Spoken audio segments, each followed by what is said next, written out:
Halo semuanya, Assalamualaikum. Kembali lagi di materi USPS part sejarah, di mana kali ini kita membahas tentang persiapan kemerdekaan Indonesia. Di mana awalnya itu ada pembentukan BPUPKI, Badan Penyelidik Usaha Persiapan Kemerdekaan Indonesia, dan PPKI, Panitia Persiapan Kemerdekaan Indonesia. Di mana kenapa sih Jepang membentuk BPUPKI? Pertama, posisi Jepang yang semakin sulit dalam Perang Asia Pasifik. Setelah Hiroshima dan Nagasaki dibom atom oleh Amerika Serikat, maka keadaan dari Jepang itu sangat memprihatinkan ya, dimana dari segi perang Asia Pasifik mereka sudah kedoran, sudah hampir kalah. Lalu Jepang mendapat serangan dari rakyat Indonesia secara terus-menerus. Lalu pada tanggal 7 September 1944, Perdana Menteri Kuniaki Koiso memberikan janji kemerdekaan bagi Indo Timur, itu Indonesia. Lalu ada pembentukan BPUPKI, di mana BPPKI dibentuk oleh Jepang pada tanggal 1 Maret 1945 oleh Jenderal Kumakichi Harada dan bersidang dua kali, yaitu tanggal 29 Mei sampai tanggal 1 Juni 1945 dan 10 Juli sampai tanggal 16 Juli 1945. Hasil sidang BPUPKI pertama itu tentang rumusan dasar negara yang digagas oleh tiga tokoh, yaitu ada Soekarno, Muhammad Yamin, dan Supomo.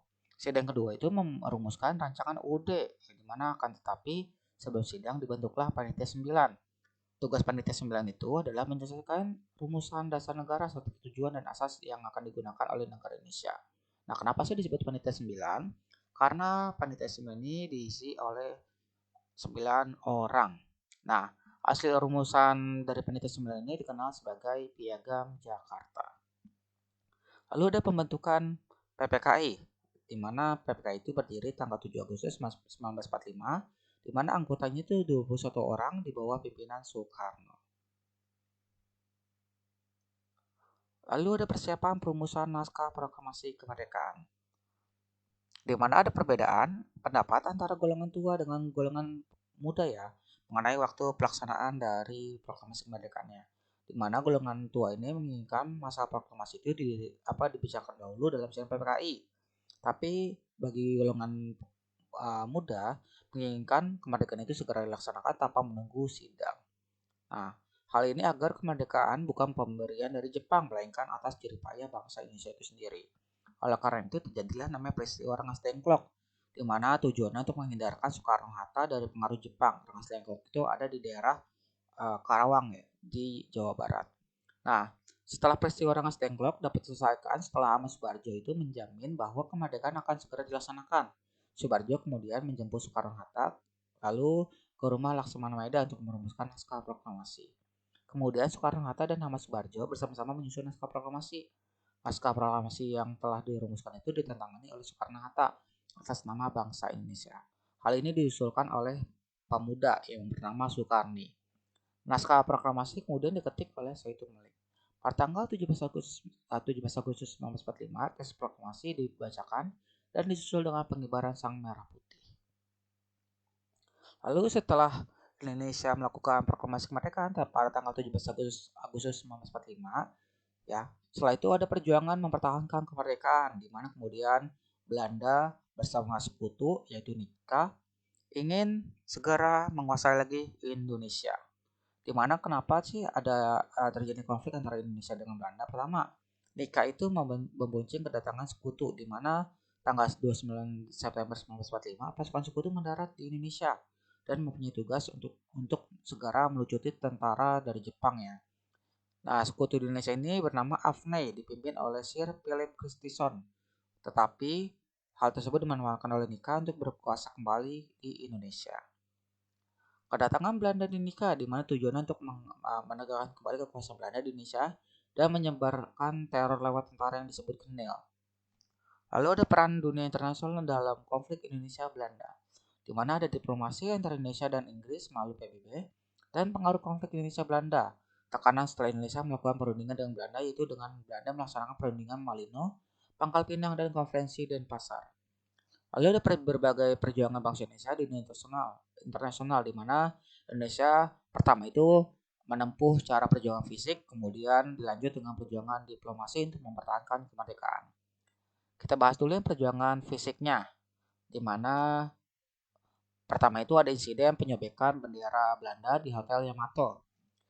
Insiden tersebut dikebarkan oleh Belanda di Hotel Yamato terjadi pada tanggal 19 September 1945. Hal ini kemudian memberikan amarah kepada rakyat Surabaya untuk dirobek ya bendera yang warna birunya.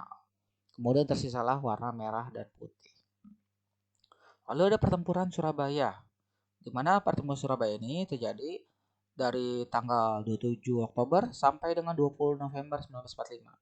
Peristiwa tersebut merupakan pertempuran antara rakyat Surabaya dengan sekutu. Ya, pertempuran yang paling dahsyat itu puncaknya pada tanggal 10 November 1945, ketika rakyat Surabaya itu diberi ultimatum oleh sekutu, tapi rakyat Surabaya menolaknya untuk menyerah ya. Di mana tokoh dalam pertempuran Surabaya itu adalah Bung Tomo yang bisa mengeluarkan semangat pemuda Surabaya. Lalu pertempuran 5 hari di Semarang, berlangsung antara 14 sampai 19 Oktober 1945 di Semarang. Peristiwa ini terjadi karena adanya Jepang yang meracuni cadangan air minum kemudian membunuh Dr. Karyadi. Di mana Dr. Karyadi ini tadinya ingin meneliti kandungan air di sungai itu, tapi kemudian dibunuh oleh Jepang.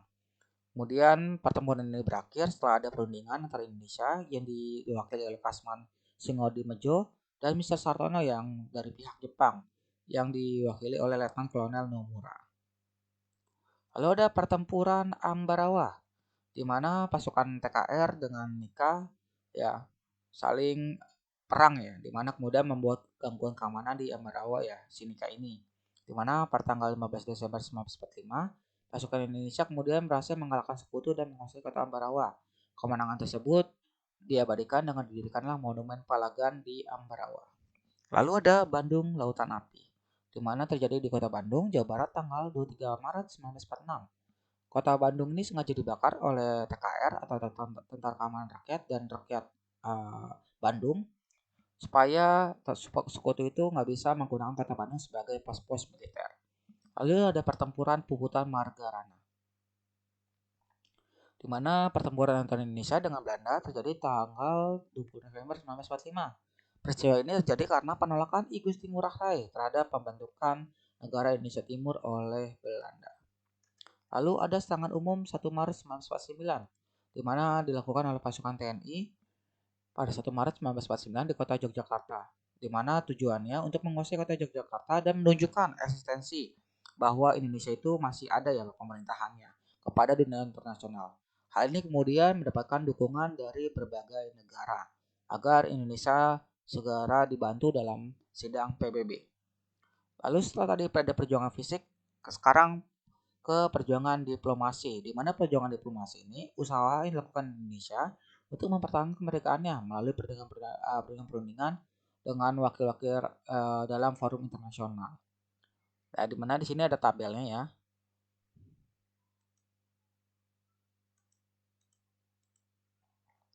Ada perundingan Linggarjati 10 November 1949, tokohnya itu ada Indonesia dari Sultan Syahrir dan Belanda ada Wim Smermelhorn, di mana seperundingannya Belanda mengakui secara de facto wilayah RI yaitu Sumatera, Jawa, dan juga Madura. Belanda juga harus meninggalkan wilayah Republik Indonesia paling lama tanggal 1 Januari 1949. RI dan Belanda kemudian sepakat membentuk negara Republik Indonesia Serikat atau RIS dan salah satu bagian itu Republik Indonesia. Di mana dalam bentuk RIS ini Indonesia tergabung dalam Commonwealth atau Persemakmuran Indonesia Belanda dengan Ratu Belanda sebagai ketuanya. Lalu ada perundingan Renville 17 Januari 1948, di mana perwakilan itu Amir Syarifuddin dari Indonesia dan Abdul Qadir Wijoyo Atmojo dari Belanda. Di mana hasil perundingan itu penghentian tembak-menembak, Belanda mengakui wilayah Indonesia itu cuma Jawa Tengah, Yogyakarta, dan Sumatera sebagai bagian dari wilayah Indonesia.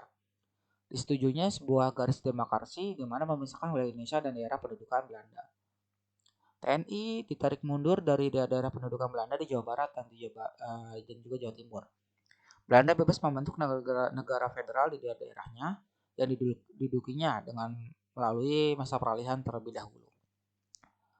Lalu ada perundingan Rum-Royen 14 April 1949. Perwakilan itu ada Mr. Muhammad Rum dari Indonesia dan Dr. Van Royen dari Belanda. Hasil perundingan itu menghentikan perang gerilya, bekerja sama dalam mengembalikan perdamaian serta menjaga ketertiban dan keamanan, turut serta dalam konferensi meja bundar di Den Haag, Belanda. Lalu ada konferensi meja bundar atau KMB 23 Agustus sampai 2 November 1949. Perwakilannya Muhammad Hatta dari Indonesia dan G.H. van Marshaven dari Belanda, di mana Belanda mengakui RIS sebagai negara merdeka dan berdaulat. Pengakuan kedaulatan dilakukan selambat-lambatnya pada tanggal 30 Desember 1949. Masalah Irian Barat akan diadakan perundingan lagi dalam 1 tahun setelah pengakuan kedaulatan RIS. Antara RIS dan Kerajaan Belanda akan diadakan hubungan Uni Indonesia-Belanda yang diketuai oleh Belanda. RIS harus membayar semua hutang Belanda sejak tahun 1942. Oke, itu saja untuk pembahasan kali ini. Untuk peristiwa politik dan ekonomi Indonesia pasca kedaulatan, kita akan bahas di materi berikutnya. Wassalamualaikum warahmatullahi wabarakatuh dan adios.